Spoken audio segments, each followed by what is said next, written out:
ॐ नमः सिद्धेभ्यः। ॐ नमः सिद्धेभ्यः। ॐ नमः सिद्धेभ्यः। ओंकारं बिन्दुसंयुक्तं नित्यं ध्यायन्ति योगिनः कामदं मोक्षदं चैव ओंकाराय नमो नमः। मंगलं भगवान् वीरो मंगलं गौतमो गणी मंगलं कुन्दकुन्दाद्यो जैनधर्मोऽस्तु मंगलम्। अज्ञानतिमिरान्धानां ज्ञानाञ्जनशलाकयः चक्षुरुन्मीलितं येन तस्मै श्रीगुरुवे नमः। मुक्तामुक्तैकरूपो यः कर्मभिः संवेदादिभिः अक्षयं परमात्मानं ज्ञानमूर्तिर्नमामि तम्।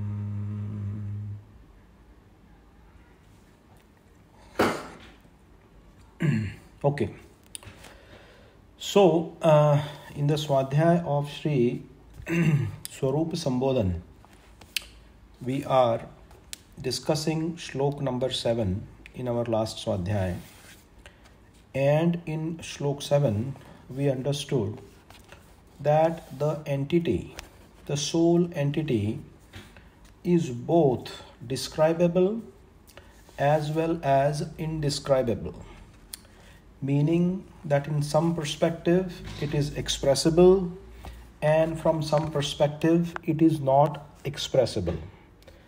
It cannot be said that only from one perspective that it is altogether expressible, or that it is altogether not expressible. Okay, so this is what is termed as the multiplicity of views in Jain philosophy, which we call as anekanta, right? So in the shloka that we had last time, and I think I will share my screen here, sharing the screen, share screen. Let me do that.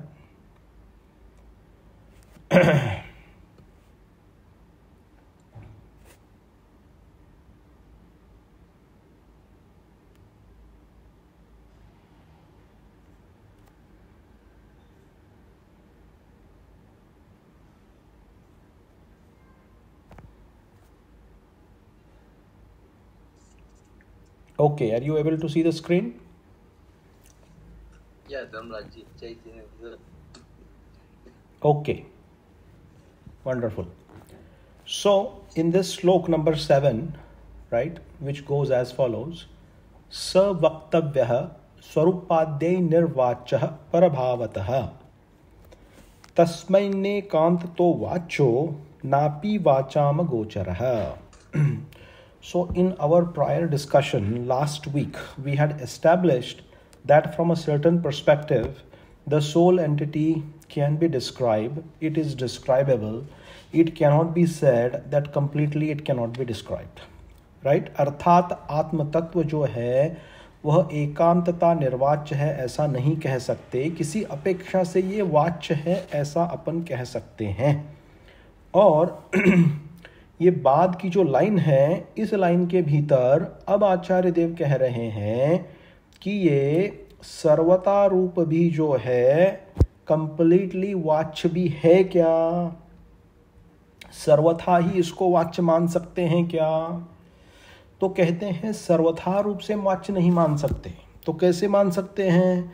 तो पूर्व में अपन जैसे समझ के आए थे, कथनचित किसी अपेक्षा से स्यात् पद को लगाकर हमने जो सिद्धि की थी, उस अपेक्षा तो आत्मा कहने में आती है ना?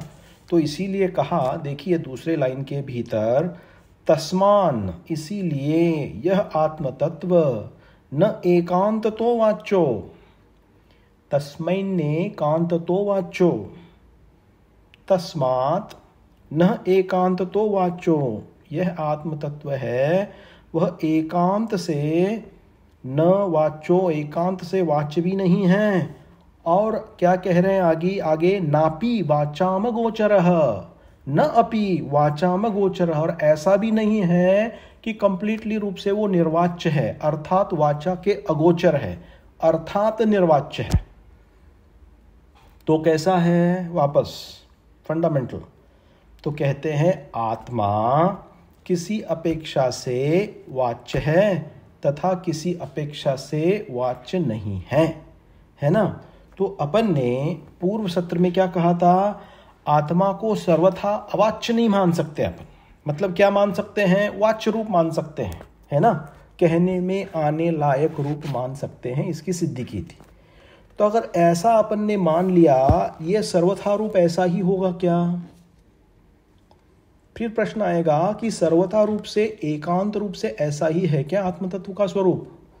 तो आचार्य देव ने फिर कहा वहां पे, नापि वाचाम गोचरः न तस्मात् एकांत तो वाच्यो, एकांत रूप से हमेशा ही वाच्य रूप है ऐसा भी नहीं है। तो अब क्या कहना है, तो हम अब कह रहे हैं किसी अपेक्षा से आत्मा अर्थात निर्वाच्य भी है, अर्थात किसी अपेक्षा से आत्मा अवाच्य भी है। अच्छा, किसी अपेक्षा से अवाच्य है, तो किस अपेक्षा से अवाच्य कहा हुआ है आत्मा को। तो देखिए यहाँ पे क्या कहते हैं, आत्मा जो है वह परमार्थ दृष्टिकोण से, अभी तक हमने जो सोचा, जो विचार की पद्धति अपनाई, देखो याद रखना ये जो ग्रंथ है ना, ये नए सापेक्षिक, नए समन्वित अध्यात्म है ना। तो थोड़ा डिफिकल्ट लग सकता है, हैवी हो सकता है, लेकिन समझने का प्रयास करना है और इसके अंदर में थोड़ा विचार करते जाना है, पश्चात में भी चिंतन मनन करना है।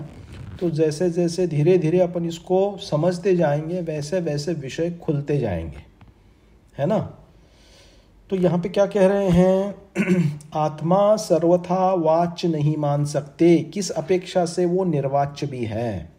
अब वाच्यता जो आत्मा की प्रकट की वो किस अपेक्षा से की, तो मुख्य रूप से व्यवहारण्य का आलंबन लेते हुए इसकी सिद्धि की, क्योंकि शब्दों के बिना, व्यवहारण्य के अवलंबन के बिना, और व्यवहारण्य में भी निश्चय का जो स्वरूप आया हुआ है कि निश्चय से ऐसी आत्मा है, ये सब किस में आएगा, वाच्यता में आएगा। तो किसी अपेक्षा से आत्मा वाच्य है, भाई आपने कंप्लीटली निर्वाच्य मान लिया, तो भगवान आपको समझाएंगे कैसे, श्रुत केवली कैसे समझाएंगे कि आत्मा का स्वरूप क्या है। तो इतने हमारे महान आचार्यों ने सारे ग्रंथ लिख के गए, वो कैसे समझाएंगे कि आत्मा क्या है। तो उसी अपेक्षा से तो वाच्य है। लेकिन जब हम परमार्थ का विचार करते हैं तो आचार्य देव अब कहते हैं परमार्थ की अपेक्षा से अगर हम विचारते हैं तो यह आत्मा कदंचित निर्वाच्य है। क्या अर्थात कदंचित सर्वथा वाच्य नहीं है, मतलब कैसे हैं, किसी अपेक्षा से निर्वाच्य है, अर्थात from certain perspective now we are saying that this soul entity cannot be described, cannot be expressed from a certain perspective. From a certain perspective it can be, but however from the other perspective it cannot be. तो इसी को यहाँ पे कह रहे हैं कि आत्मा किसी अपेक्षा से निर्वाच्य भी है। अब वो कौन सी अपेक्षा, तो परमार्थ की अपेक्षा। परमार्थ की अपेक्षा मतलब कैसे कि देखो आचार्यों ने जो हमें आत्म तत्व के बारे में समझाया है वह आत्म तत्व कैसा है। तो आचार्य कुंद देव कहते हैं अरसम रूवम गंधम अवत्तम चेदना गुण समत्तम जान अलिंग गहनम अनिर्दिष्ट संस्थानम। ये आत्मा का जो स्वरूप है, पुद्गलों के भीतर पाए जाने वाले गुण जो हैं वो आत्मा के भीतर नहीं मिलेंगे, स्पर्श रस गंध रूप इत्यादि रूप से, परंतु आत्मा में क्या मिलेगा, चेतनत्व नाम का जो विशेष गुण है वह आत्मा के भीतर पाया जाएगा। और आत्मा कैसी है? तो कहते हैं आत्मा अव्यक्त है। अव्यक्त का ही अर्थ यहाँ पे किसी अपेक्षा से ले सकते हैं कि जिसकी व्यक्तता नहीं हो सकती। व्यक्तता नहीं हो सकती मतलब क्या? विषय यही चल रहा है ना कि आत्मा व्यक्तव्य का विषय है कि अवक्तव्य का विषय है। और मूल सूत्र के भीतर आचार्य कुंद देव ने लिख दिया अवक्तम। आत्मा कैसा है? अवक्त है। और कैसा है? अलिंगग्राही है। अलिंगग्रहणम मतलब किसी चिन्ह के द्वारा, पद चिन्ह के द्वारा तथा किसी इंद्रियों के द्वारा जानने में नहीं आ सकने वाली आत्मा है। और उसका संस्थान कैसा है? अनिर्दिष्टित है, स्पेसिफिक टाइप का नहीं है।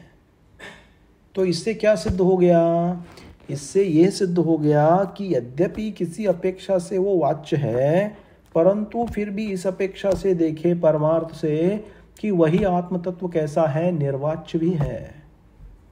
तो महान आचार्य अकलंक देव स्वामी हमें यही समझा रहे हैं कि भाई परमार्थ की अपेक्षा से तुम जब देखोगे, परमार्थ की अपेक्षा जब तुम ऊर्ध्व करोगे, तब तुम ये पाओगे कि आत्मा सर्वथा वाच्य नहीं है, अर्थात आत्म तत्व निर्वाच्य रूप भी है। यहाँ सभी जगह ही का खंडन हो रहा है और भी का क्या हो रहा है? सपोर्ट हो रहा है। भी का मंडन हो रहा है और ही का खंडन हो रहा है। ही अर्थात एकांत और भी अर्थात अनेकांत, है ना। वस्तु को कथन करने की पद्धति में आते हैं शब्द ही और भी। तो यहाँ पे कह रहे हैं कि वह आत्मा जो है वह कैसी है? तो परमार्थ अपेक्षा से देखो कि तो वचन के अगोचर हैं। वचन के अगोचर क्यों हैं? क्योंकि आत्म तत्व जो है वह मुख्य रूप से अनुभूति का विषय है ना। और अनुभूति का विषय होने के कारण यह आत्म तत्व अनुभवने योग्य है, यानी उसको जो है हम एक्सपीरियंस कर सकते हैं, लेकिन शब्दों में ही डालें और शब्दों में ही संपूर्ण उसका स्वरूप बताएं, ऐसा नहीं हो सकता, क्योंकि यह अनुभूति का विषय है।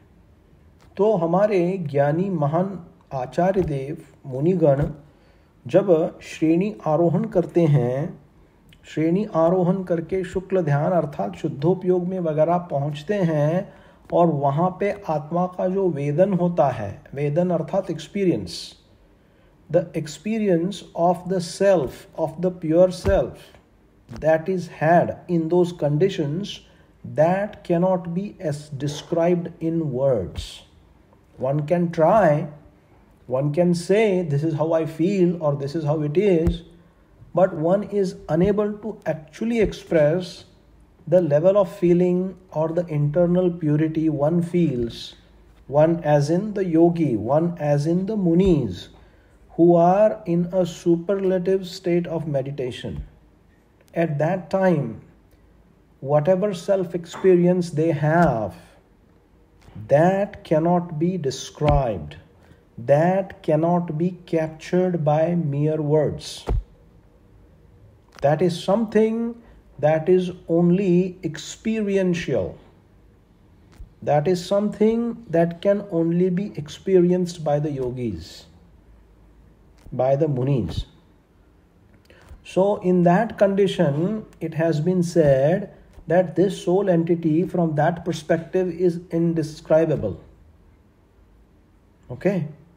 और अपने अध्यात्म ग्रंथों के भीतर ऐसे बहुत कुछ प्रमाण अपने को प्राप्त होते हैं कि उस प्रमाणों से ये सिद्ध किया जा सकता है कि यह तो अनुभव का विषय है, और वह अनुभव का विषय होने से शब्दों में पकड़ में आए यह कोई ज़रूरी नहीं है। अब ऊपर की जो निर्विकल्प आत्म तत्व की दशा है, उस दशा की यहाँ बात कर रहे हैं, है ना। तो देखिए, इसको व्यवस्थित रूप से समझने के लिए अपन एक आगम प्रमाण देखते हैं।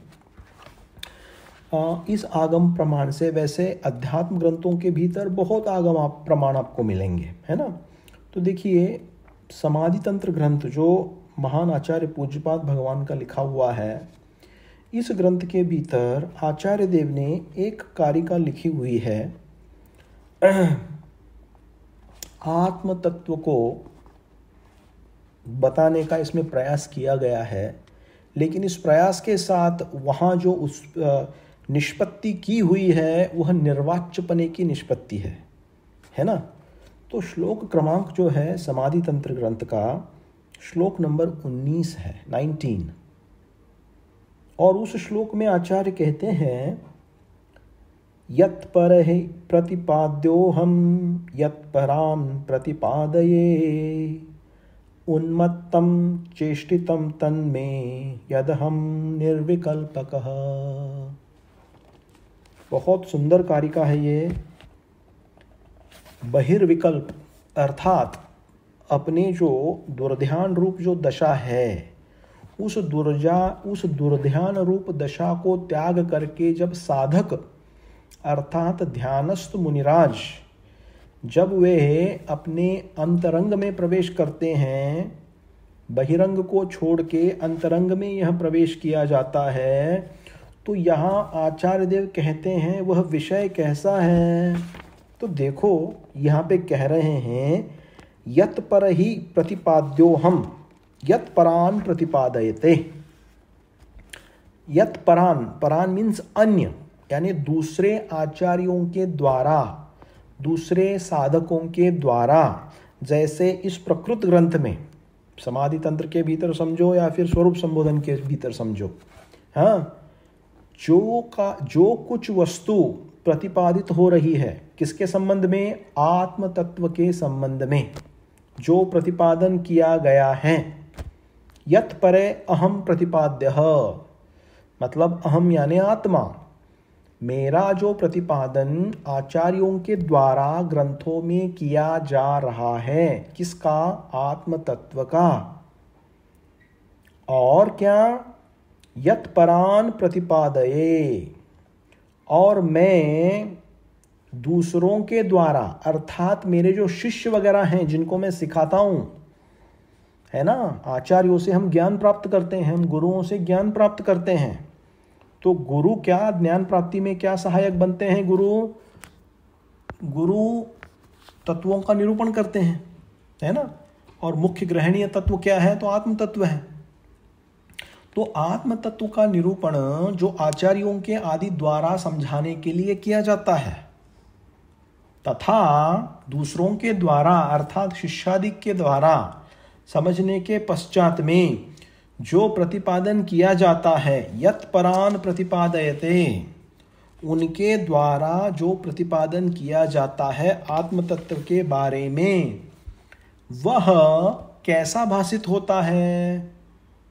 तो आचार्य देव कहते हैं, तत् में उन्मत्त चेष्टितम, यह जीव की उन्मत्त चेष्टा लगती है। उन्मत्त का अर्थ समझते हैं क्या होता है। उन्मत्त मतलब ऐसी अवस्था जिस अवस्था के भीतर अपना कंट्रोल नहीं रहता है और हम ऐसा कुछ कह देते हैं, उसको उन्मत्त अवस्था कह रहे हैं, है ना। तो कह रहे हैं वह जो कहना कहलवाना क्या है, उन्मत्तम चेष्टितम, ये उन्मत्त रूपी चेष्टा है। क्यों ऐसा कह रहे हैं, क्योंकि अहम निर्विकल्पः, मैं जो शुद्ध आत्म तत्व हूँ, मैं तो निर्विकल्प हूँ, वचनों का विकल्प मुझ में नहीं है। देखो ये बहुत मतलब ऊंचे लेवल की बात की, समाधि तंत्र के भीतर बहुत ऊंचे लेवल की बात। शायद हम इसको समझ भी नहीं पाए, मतलब रियलाइज नहीं कर पाए, समझ तो रहे हैं शब्दों से, but we are not capable of realizing the eternal truth the Acharya Pujyapad Bhagavan is saying in this shloka actually. The realization is different and knowing is different. So while we understand what he's trying to say, I don't think we can realize because we are not at that level.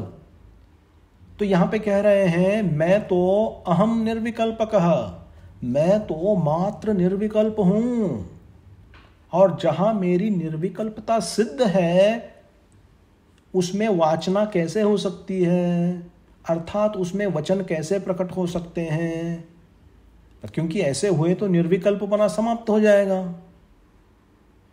सो मैं कैसा हूं, तो कहते हैं मैं निर्विकल्प हूं। I am without any kind of thoughts that are outside the perimeter of the self-knowledge. There will be thoughts, but thoughts will be about the self-knowledge. Any thoughts that are outside the perimeter of the self will be considered as other thoughts here. ये बहुत deep ग्रंथ है, ये अपने आप में समय सार के लेवल का ग्रंथ है ये समाधि तंत्र। और भारत में बहुत कम लोग इसे पढ़ाते हैं। बड़े बड़े आध्यात्मिक स्वाध्यायी भी इस ग्रंथ को हाथ नहीं लगाते। आप देख ला, समय सार की वाचना शिविर वगैरह बहुत लगेंगे, प्रवचन सार सिखाया जाएगा, दूसरे ग्रंथ सिखाए जाएंगे, या फिर कर्णानुयोग के गोमठ सार आदि ग्रंथ की इनकी शिविर की वाचना बहुत होगी। मैंने आज तक कोई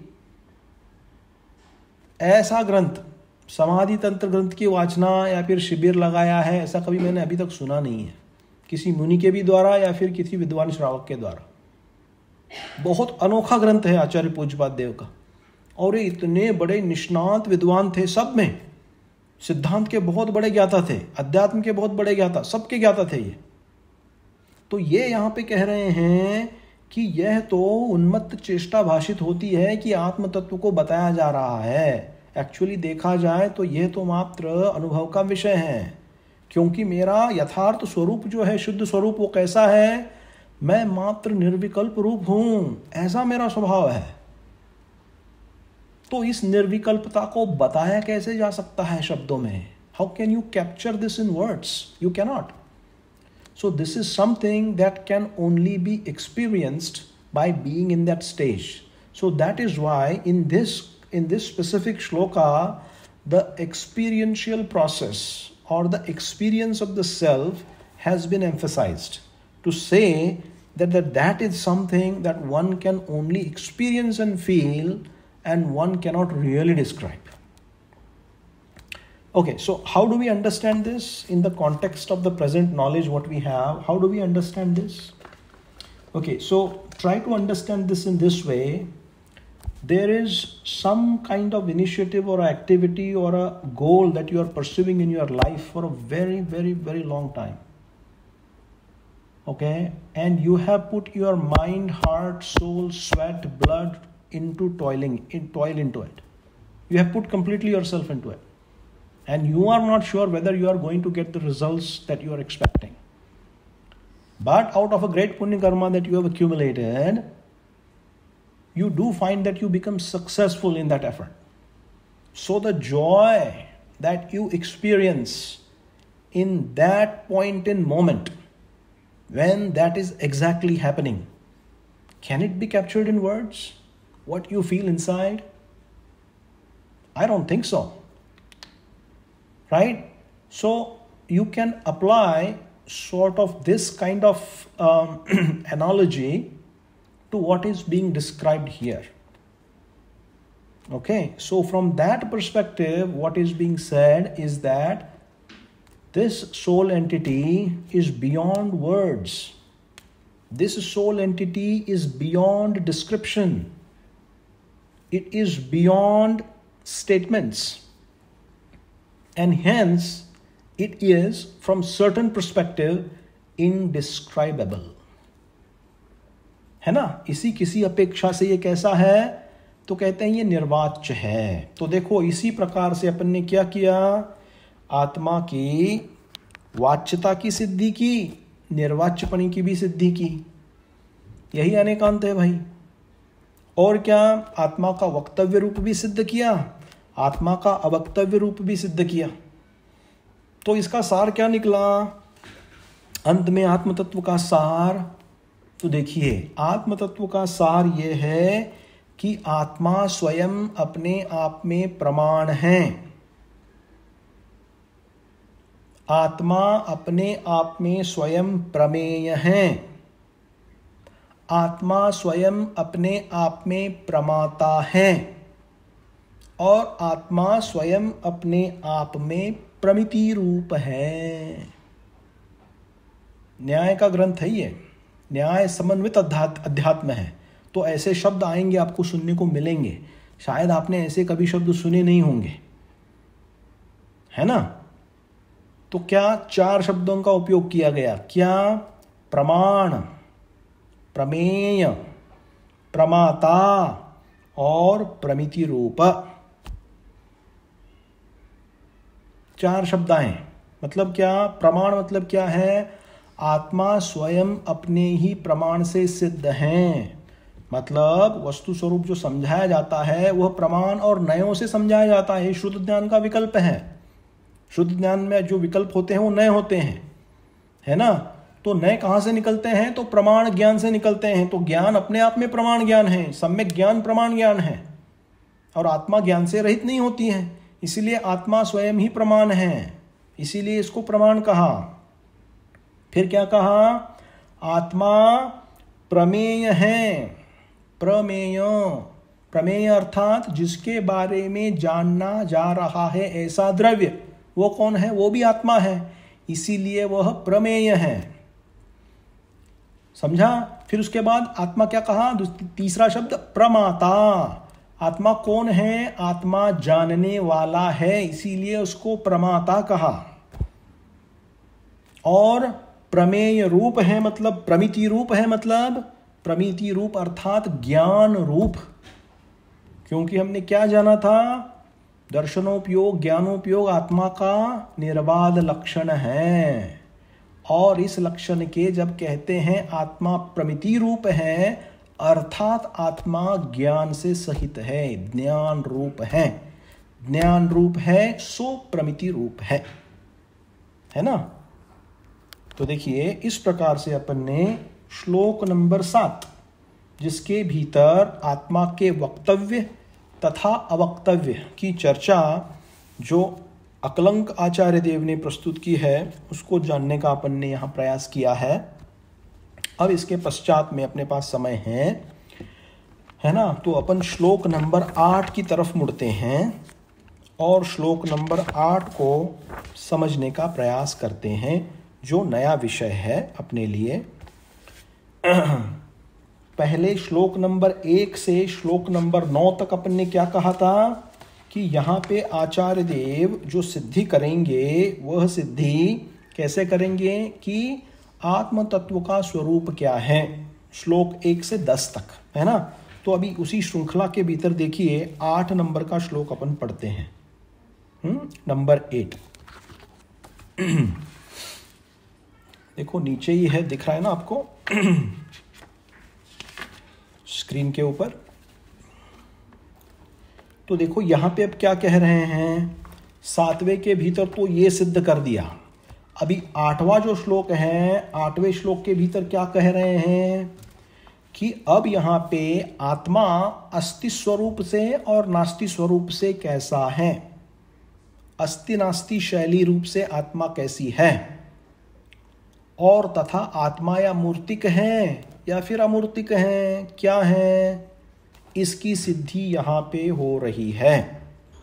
क्योंकि यहाँ प्रश्न आया कि आत्मा कैसी है, विधि रूप है कि निषेध रूप है, अर्थात अस्ति रूप है नास्ति रूप है ना।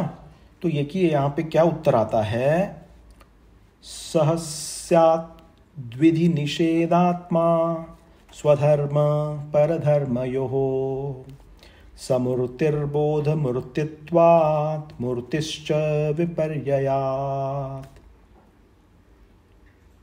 बहुत सुंदर उत्तर यहाँ प्रस्तुत किया है आत्म तत्व के बारे में, अनेकांत को सामने रखते हुए। अब यहाँ कहते हैं शिष्य को कि आत्मा का स्वरूप विधि रूप निषेध रूप इनमें से कैसा है। तो यहाँ पे आचार्य देव कहते हैं वह आत्मा स आत्मा स्वधर्म परधर्मयो, स्वधर्म की अपेक्षा से तथा परधर्म की अपेक्षा से क्रमशः विधि निषेधात्मा, विधि निषेधकः, अर्थात यह जो आत्मा है वह स्वधर्म की अपेक्षा से विधि रूप है, और यही आत्मा परधर्म की अपेक्षा से निषेध रूप है। सह स्याद् विधि निषेधात्मा स्वधर्म परधर्मयो, स्वधर्म स्याद् विधि रूपः, परधर्मयो स्याद् निषेधातकः। यानी स्वधर्म की अपेक्षा से विधि रूप है, पर धर्म की अपेक्षा से कैसा है, तो कहते हैं निषेध रूप है। और तो कहते हैं वह आत्मा समूर्ति, मूर्ति सहित है, यानी किसी आकार का है, ऐसा बोल रहे हैं। समूर्ति किसकी, बोध अर्थात ज्ञान की, बोधि का अर्थ ज्ञान, समूर्ति बोध। तो यहां पे कह रहे हैं वह मूर्ति रूप है, और वह कैसी है, ज्ञान की मूर्ति है, ज्ञान समूर्तिर्बोध है ना। ये कैसी है, तो कहते हैं ज्ञान की मूर्ति होने से समूर्तिक अर्थात मूर्ति रूप, मूर्तित्वात्।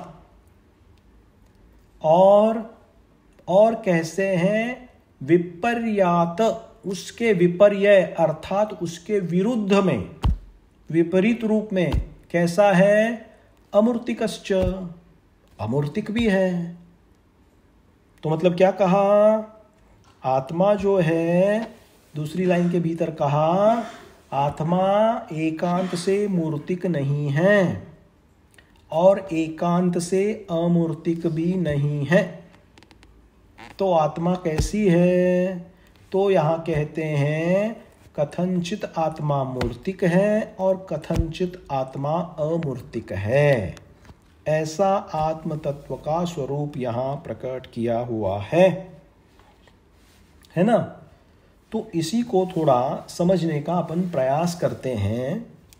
कथन की जो शैली होती है आगम के भीतर, वह दो प्रकार से चलती है, अस्ति रूप शैली और नास्ति रूप शैली।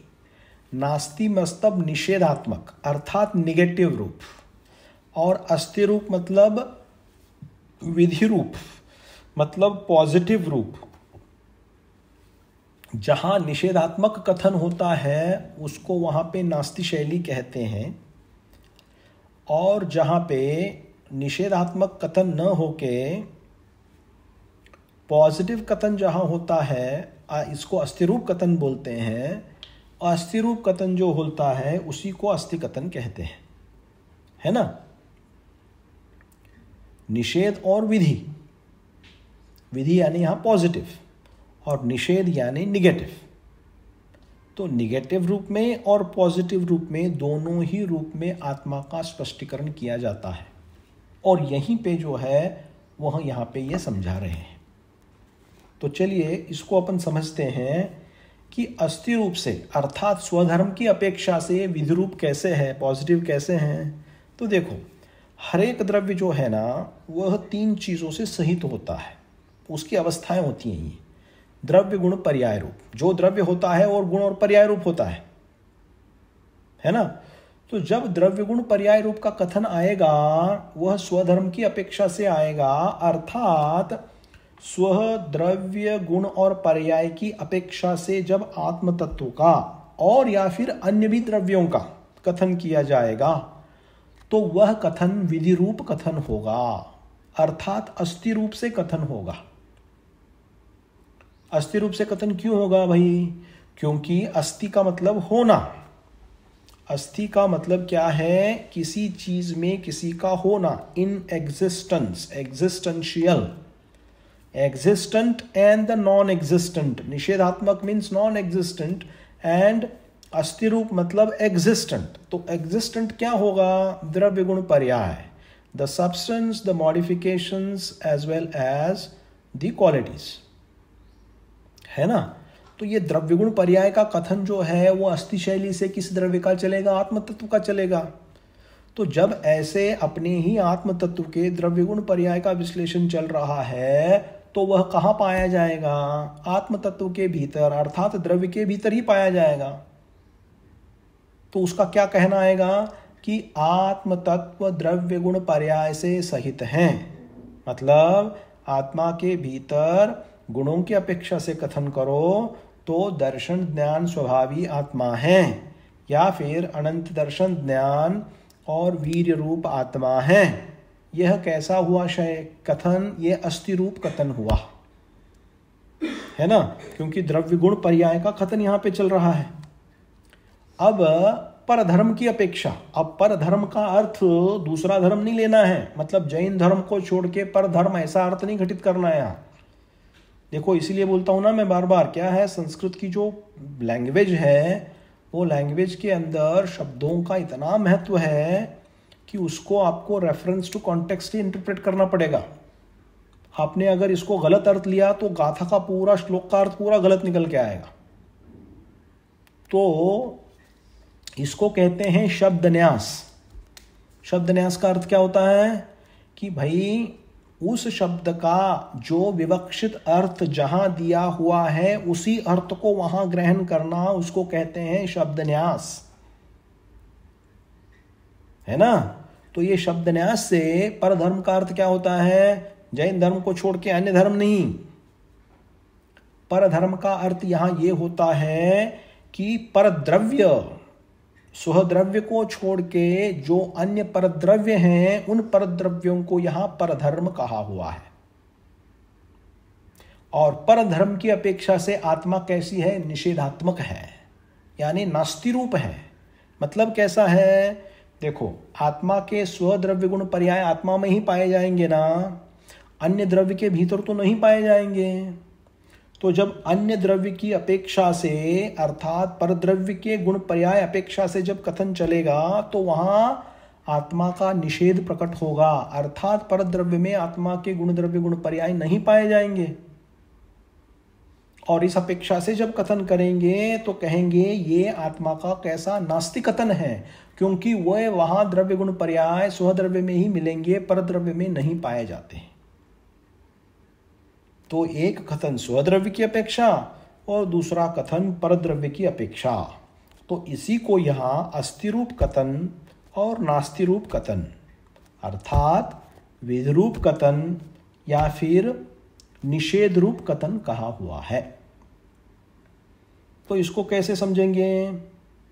तो इसको ऐसे समझेंगे कि भाई एग्जाम्पल ले लो,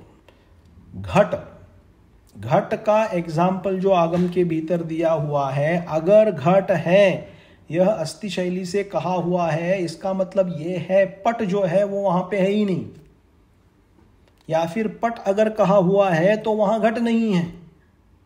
घट और पट ये दोनों जुदा जुदा भिन्न भिन्न वस्तुएं हैं, उनके द्रव्य गुण पर्याय अलग अलग हैं। इसीलिए जहां घट की स्थापना होगी वहां पट का निषेध होगा, और जहां पट की स्थापना होगी वहां घट का निषेध होगा। जहां घट की स्थापना होगी तो घट के द्रव्य गुण पर्याय का विधि होगा,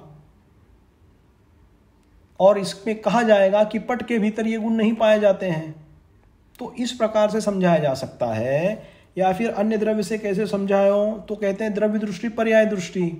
द्रव्य दृष्टि से देखो तो आत्मा कैसी है? आत्मा निश्चल है, कूटस्थ है, चेंज नहीं होने वाली है, नित्य है, यानी कैसी है? अस्थि रूप है। और पर्याय अपेक्षा से देखो तो नास्ति रूप है, अर्थात विनाश को प्राप्त होने वाली है। तो ऐसा भी समझ सकते हैं समझाने के लिए। तो इस प्रकार से जब हम इनको समझते हैं तो इसके भीतर से ये प्रकट होता है कि यह आत्मा जो है स्वद्रव्य की अपेक्षा से विधि रूप है, अस्थि रूप है, परद्रव्य की अपेक्षा से नास्ति रूप है। मतलब क्या हुआ कि आत्मा के गुण आत्मा के भीतर ही पाए जाएंगे ना, पुद्गल के भीतर तो नहीं पाए जाएंगे। तो पुद्गल की अपेक्षा से यहां नास्ति धर्म हुआ, आत्मा की अपेक्षा से अस्थि धर्म हुआ। यही जो लॉजिक है वो धर्म द्रव्य, अधर्म द्रव्य, काल, आकाश सभी के भीतर लगाओ। जीव द्रव्य को लेकर लगाओ या फिर दूसरे द्रव्यों को भी लेकर लगाओ। यहाँ जीव द्रव्य का मुख्य विषय है तो उसको अपन ले रहे हैं। तो इस अपेक्षा से यहाँ पे अस्ति रूप और नास्ति रूप यानी विधि रूप और निषेध रूप आत्मा का क्या कहा, स्वरूप यहाँ पे कह दिया।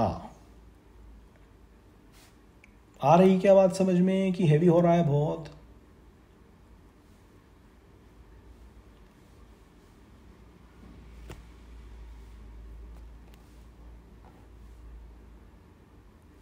चलो ठीक है, अपन प्रश्नोत्तर रखेंगे बाद में, प्रश्नोत्तर कर सकते हैं, तब पूछ लेना जो भी पूछना है ना। तो देखो अभी इसके बाद क्या कहा कि एक तो स्वधर्म अपेक्षा स स्याद विधि, परधर्मयो अपेक्षा स्याद निषेधात्मा, निषेध कर दिया। अच्छा ये एक हो गया। फिर अब कैसा आत्मा कहते हैं, मूर्तिक है अमूर्तिक है आत्मा? तो कहते हैं आत्मा नहीं एकांत से मूर्तिक है और नहीं आत्मा एकांत से अमूर्तिक है। तो कैसे हैं? तो कहते हैं समूर्ति बोध मूर्तित्वाद मूर्तिश्च विपर्ययात। अर्थात अभी दो अपेक्षाएं प्रस्तुत की हुई है यहाँ पे, है ना। अपन इसको समझने का प्रयास करते हैं। What we are trying to say here is the soul entity is both with shape and without shape. मूर्तिक और अमूर्तिक का अर्थ क्या होता है? वही होता है ना जो फॉर्म होता है, फॉर्म शेप जो होता है उसी की तो बात कहे ना, मूर्तपने की बात या फिर अमूर्तपने की बात, है ना। तो देखो यहां पे the soul entity is both with the shape as well as without the shape. तो अब देखो यहां पे अपेक्षा जो प्रस्तुत करी हुई है समूर्तिक की, श्लोक के भीतर क्या कहा हुआ है, समूर्ति बोध मूर्ति, यानी ये जो आत्मा है यह ज्ञान से सहित है,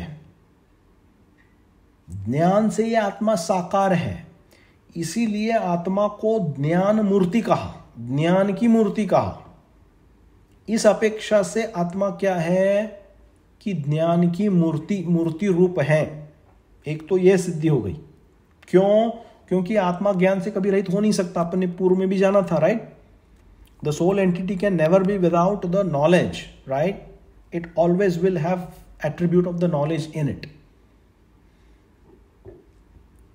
तो यहां ज्ञान गुण को आगे करके ऊर्ध्व करके यह कथन कर रहे हैं आत्मा समूर्ति बोधः, यानी आत्मा समूर्तिक है, ज्ञान की अपेक्षा से आत्मा समूर्तिक है यानी मूर्ति रूप है। और वो मूर्ति किसकी है? तो कहते हैं ज्ञान रूप मूर्ति है। यह एक अपेक्षा हुई, ठीक है। अभी दूसरी अपेक्षा जो है वह अपेक्षा मूर्तिक रूप से पुद्गल और जीव द्रव्य का जो बंध प्राप्त हुआ है, वह बंध की अपेक्षा से आत्मा कैसी है? तो कहा मूर्तिक है। मतलब ये कि संसार अवस्था के भीतर आत्मा शरीर से सिवाय रह नहीं सकती। The soul entity cannot remain in the samsara without the body. 4 गति और 84 लाख योनियों में कहीं पे भी आप चले जाओ, संसार गति के भीतर आत्मा हमेशा शरीर से सहित ही रहेगा। तत्वार्थ सूत्र गीते के भीतर जीव के 2 भेद किए, बद्ध और अबद्ध की अपेक्षा से। संसारिणो मुक्ताश्च, क्या कहा? बद्धाबद्ध की अपेक्षा से जीव के 2 भेद हैं, संसारिणो मुक्ताश्च, एक जीव संसारी है, एक जीव मुक्त है। तो जब जीव मुक्त हो जाएगा तब इसका शरीर हट जाएगा, शरीर का आवरण। लेकिन जब तक वो बद्ध अवस्था में है, अर्थात कर्मबद्ध अवस्था में संसार में घूम रहा है, तब तक वो शरीर से सहित ही रहेगा।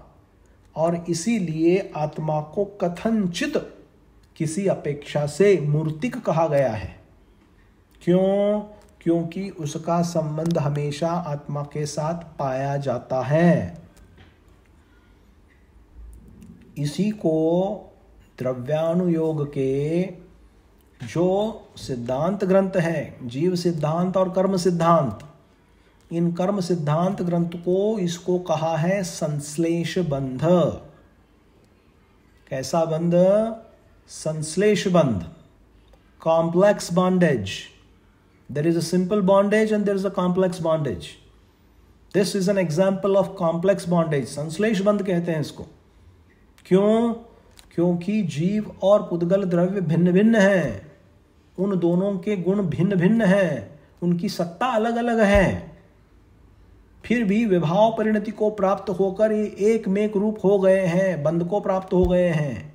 इसीलिए इनका संश्लेष बंध पाया जाता है। और ऐसे संश्लेष बंध की अवस्था के भीतर अर्थात बद्धावस्था के भीतर आत्मा को कथनचित मूर्तिक प्रस्तुत किया जाता है, क्योंकि वह शरीर से सहित है। इसीलिए इसको क्या कहा कि यह मूर्तिक रूप है, कथनचित। आई बात समझ में? अब इसके बाद यहां पे कह रहे हैं विपर्ययात, इसके विपरीत भी आत्मा का रूप है, अर्थात कैसा? अमूर्तिक है।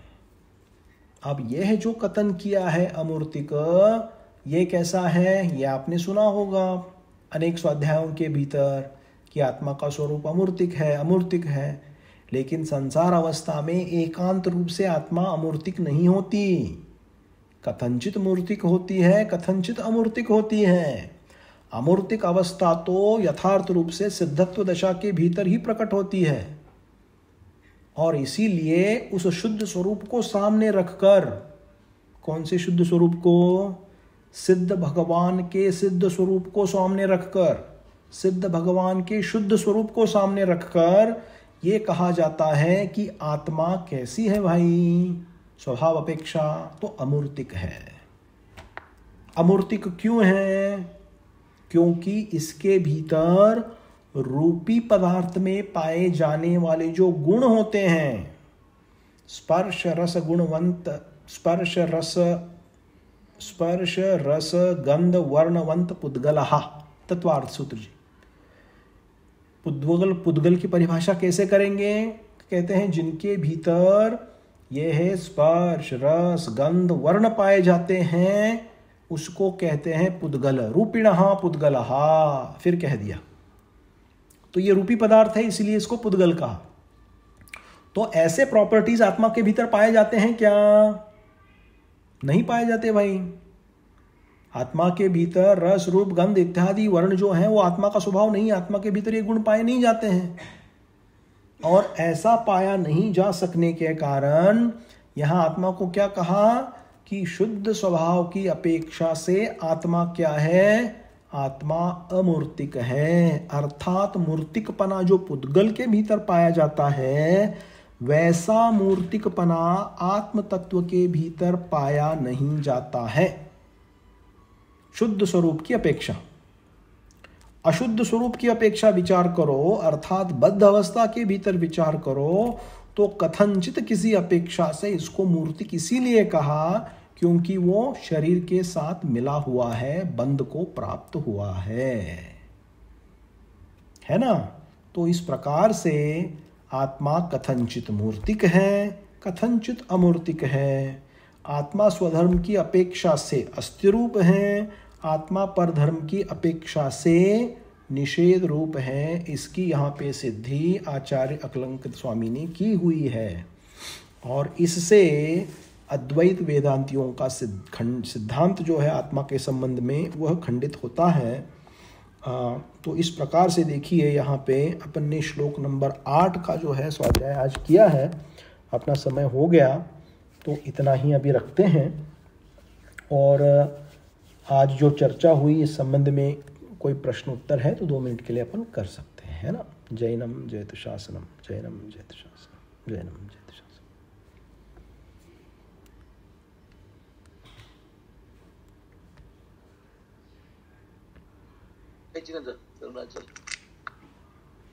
हाँ जी, 1 मिनट। हाँ।